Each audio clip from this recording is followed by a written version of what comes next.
Hello, and thanks for joining us from our studios in Israel. Coming up in today's newscast, Egyptian and American leaders urge Israel to seek peace with the Palestinians.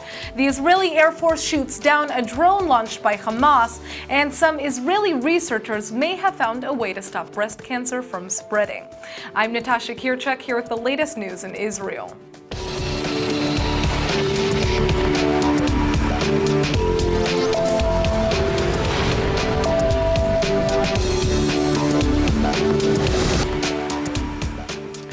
Turkish police have shot and wounded an assailant who was attempting to carry out an attack against the Israeli embassy in Ankara. The assailant appeared to be mentally unstable when he approached the front of the embassy, where he then yelled out Allahu Akbar, or God is great, in Arabic. A nearby security guard shot him in the leg before he could carry out an attack. Local media sources have identified the attacker as Osman Nuri Kaskan, a 41-year-old construction worker.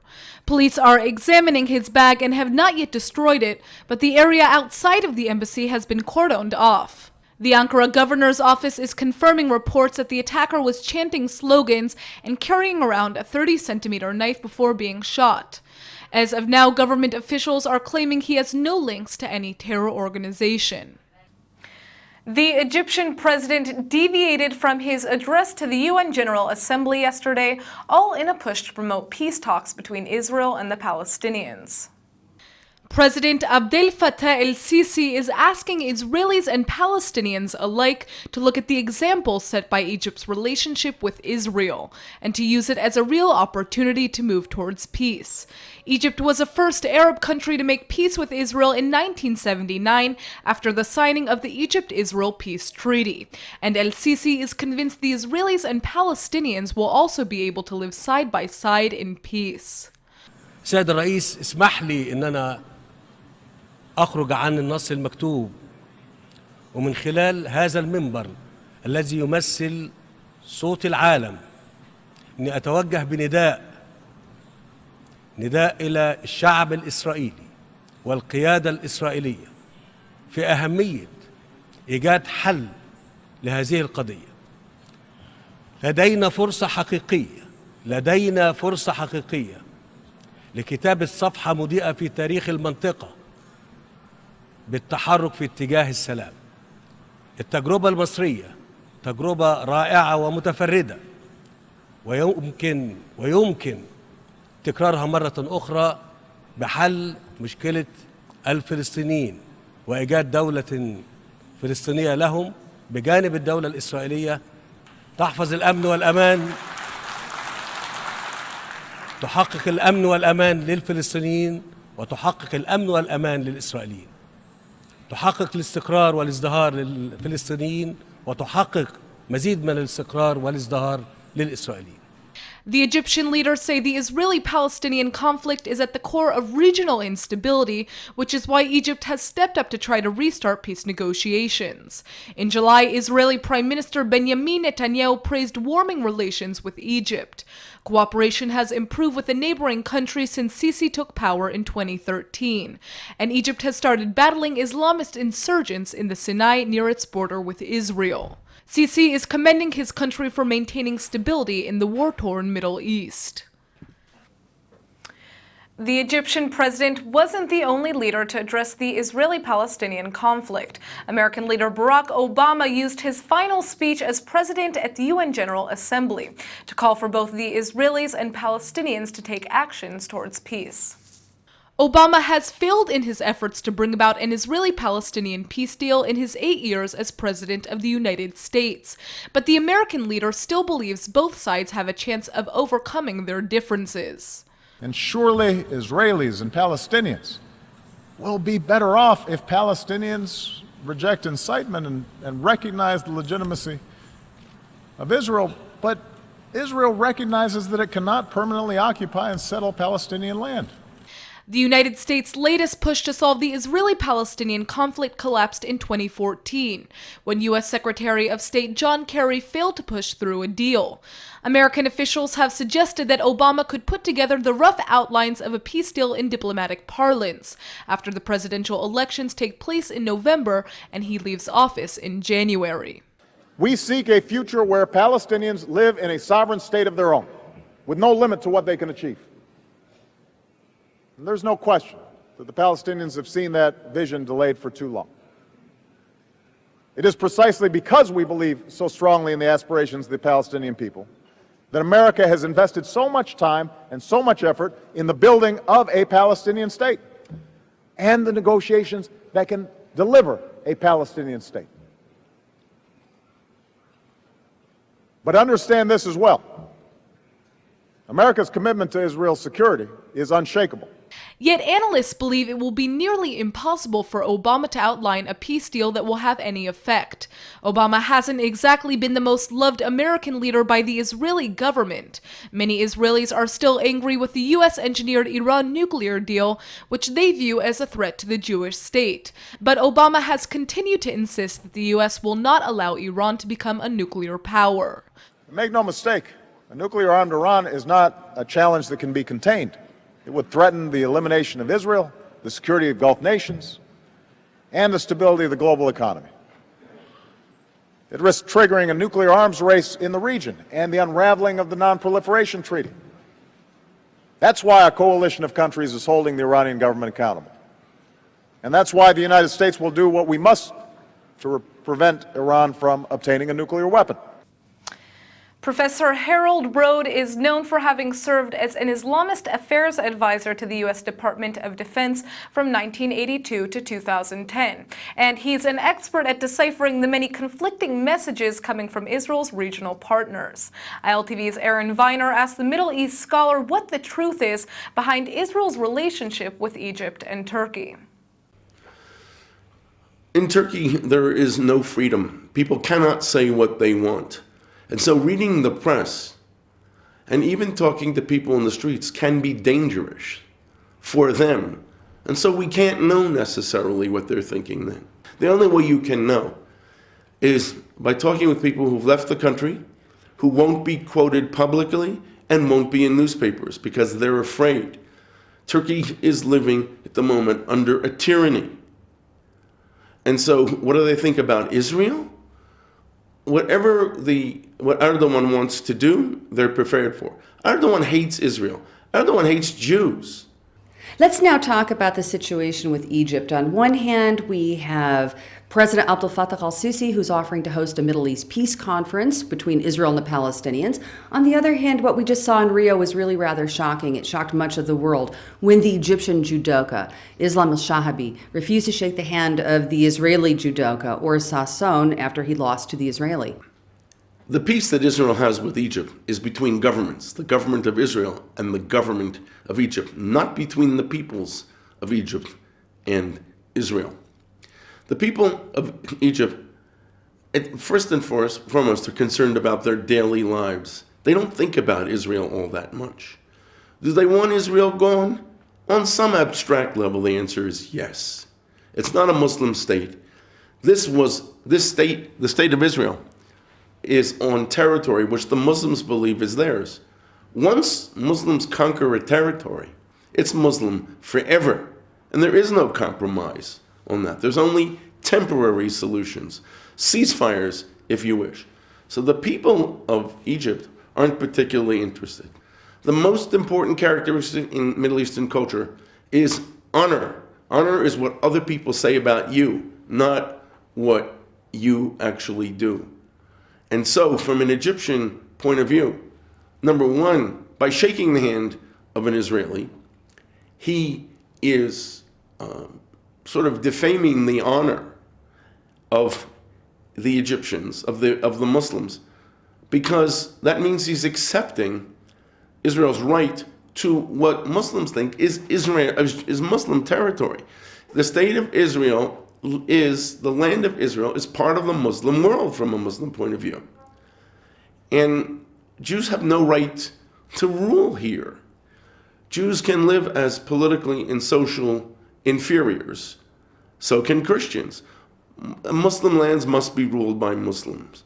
And that can't be changed, at least until there is a intellectual reform. A thought revolution. That cannot be changed until there's a thought revolution in the Muslim world. And that, I believe, unfortunately, will only come after a tremendous defeat, a catastrophic defeat of the Muslim world by the West, led by the United States, if it has a leader who is prepared to stand up for American values. I hate what I've just said. I don't like the idea that there should be a catastrophic defeat of the Muslim world. But America must stand first and foremost for American values. And if a Muslim wants to immigrate to America and assimilate culturally and accept the basic values of the United States, that's fine. He should be accepted with open arms. But if he comes to America in order to make America part of the Muslim world, that is unacceptable. America is founded on the values of Mount Sinai, the values which unite both the Jews and the Christians. The Israeli Air Force has shot down a Hamas-launched drone that was caught flying through the air near the Gaza coast. The Israeli military claims a drone was under the surveillance of the Israeli Air Forces from the moment it took off, but details of the size and design of the drone have not yet been released. The IDF says the drone was only in the air for a few minutes before it was shot down into the sea, and that it failed to enter Israeli territory. Hamas has not confirmed responsibility for launching the UAV, but the terror group has claimed that it possesses drone capabilities in the past. Drones are infrequently launched from the Gaza Strip into Israel, and the last similar incident took place in June of 2015. Well, the ink's barely dry on the $38 billion a year defense package just signed by Israel and the U.S., but now 7 Republican senators want to give the Jewish state even more financial assistance. And it looks like that bid is likely to create a major showdown with the Obama White House. That's because the deal, officially known as a Memorandum of Understanding, includes a key provision preventing Israel from receiving any additional funds other than what's provided during its 10-year duration.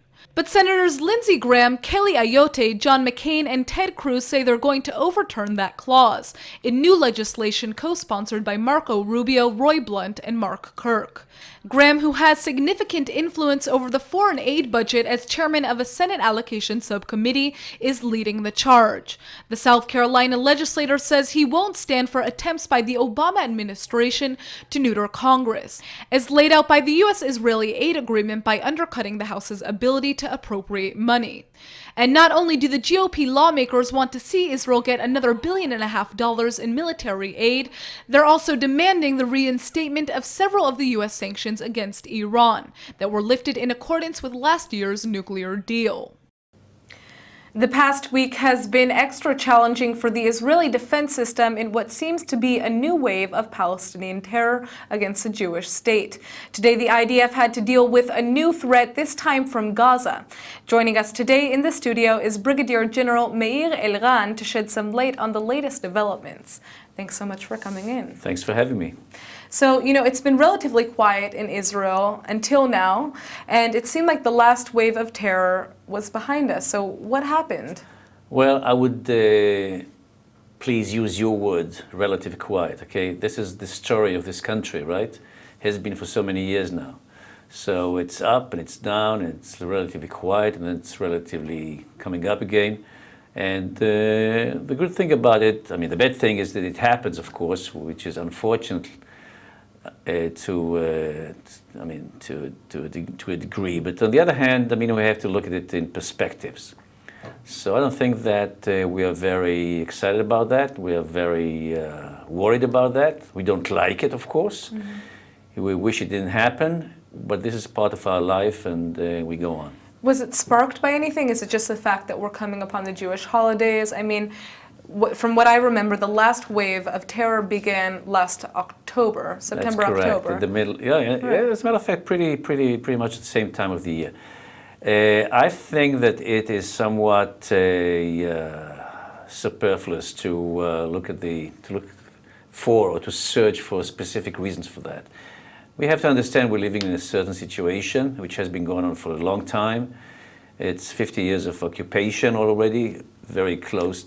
Next year it's going to be 50 years since we came to the occupied territories in the West Bank, and we have to understand we do understand, I think, that we cannot really control 2.5 million Arabs, Palestinians, and all of them would be very happy about that, or most of them would be quiet about that.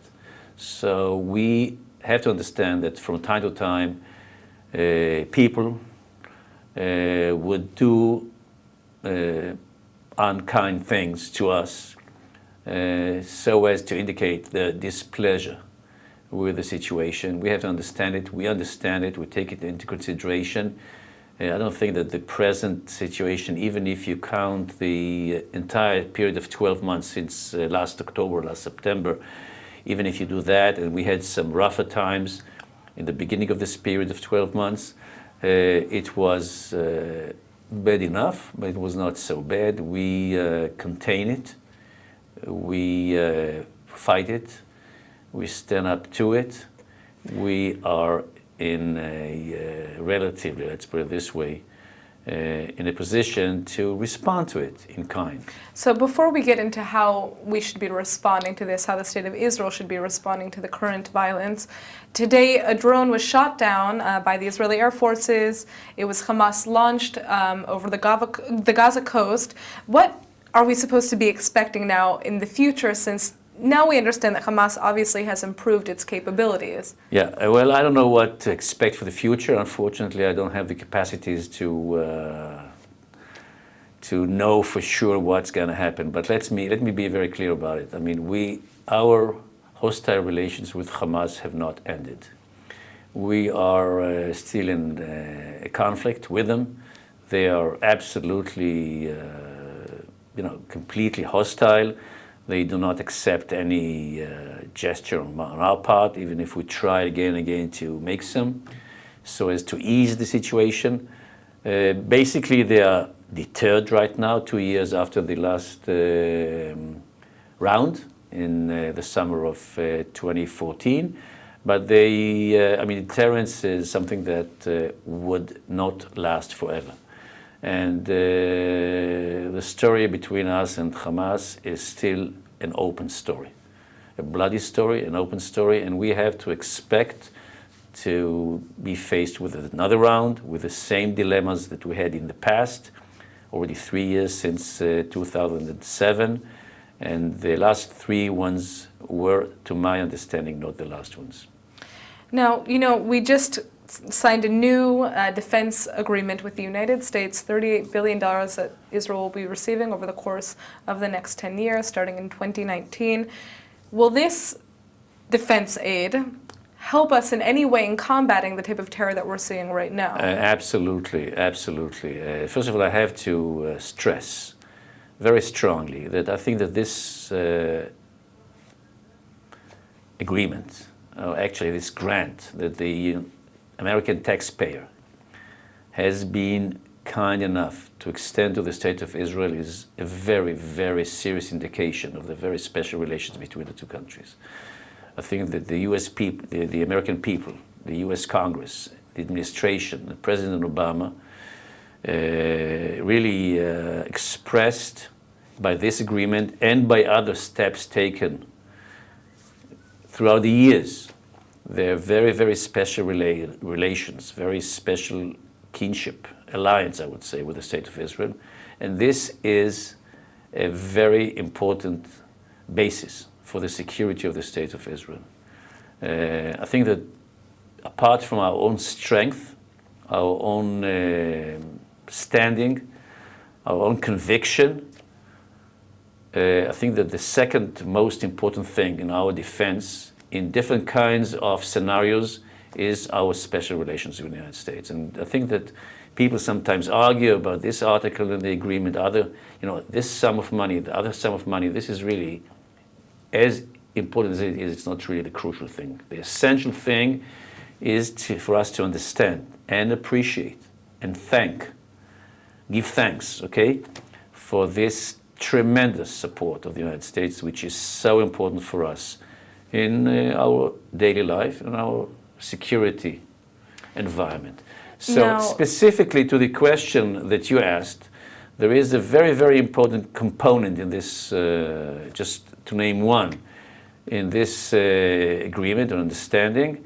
This is the assistance, the American assistance, both in money and in technologies, with regard to the active defense, the Iron Dome, the David Sling, the arrows. Okay, here again, it manifests the huge support and assistance of the Americans to our security. And again, as I said before, we have to be very, very appreciative. Absolutely. Now, this aid obviously is going to be of great assistance to Israel in the long run, but we're seeing a lot of lone wolf attacks taking place right now. I mean, these are individuals who are carrying out attacks. It's unclear if these attacks are coming through incitement, influence from terror organizations online.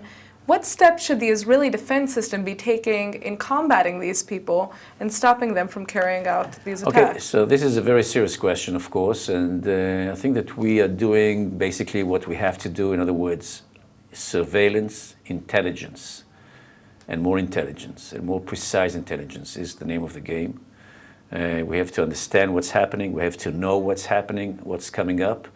It is quite a mission, very, very difficult, and the different agencies of our security system are doing a good job in that. We have to be very vigilant. The police and the military has to be very vigilant about actually what's happening in the streets, and the public at large is basically, again, to a large extent, behaving, I would say, adequately in response to what's happening. In other words, the fact that in the last few days we have encountered almost 10 different attempts, terrorist attempts, to hit our policemen and women and people in the streets, and this success rate was very, very low, and most of them were so-called neutralized. In other words, they did not succeed in their ventures. This is a good indication that we are doing the right thing proportionally. We have to be very proportionate about that. And I must tell you that my impression so far is that against this kind of threat, in the scope that it happens right now, I think that we're doing the right thing, the right pace, in the right proportion. Great. Well, thank you so much for coming in. Thank you for having me again. Yeah, and looking forward to the next time. Yeah, absolutely. We can only hope that the terror will die down by the next time you come back. And we can speak about some other issues. Yeah, absolutely. Thank you very much.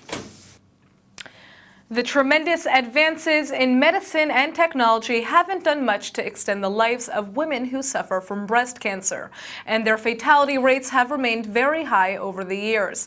It looks like that may change now because a new study from Israel is offering hope.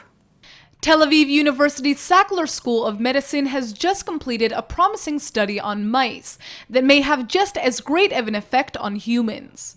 That might sound strange to you, but believe it or not, there's a very strong correlation between the effect on the genes in mouse cells and the effect on the genes in people. The Israeli medical team has just come up with a new way to successfully target primary tumor sites by combining chemotherapy with drugs based on microRNA gene regulators that are delivered by a safe nanovehicle they created. The treatment has been found to be extremely effective in preventing the cancer from spreading to other vital organs. This could be the critical breakthrough that everyone has been waiting for, because if cancer can be stopped from metastasizing, patient survival rates should rise exponentially. Today, about 80% of the women with metastatic cancer die within 5 years of being diagnosed. The dreadful disease is the second leading cause of cancer deaths in women, and 1 out of 8 women worldwide are diagnosed with it sometime during their lifetimes. Benjamin Franklin once said, an investment in knowledge pays the best interest. So that's why we here at ILTV are making an investment in your knowledge of the Hebrew language. Yes, you guessed it, it's time for our Hebrew word of the day. And today it's hashka'a, which means investment in Hebrew.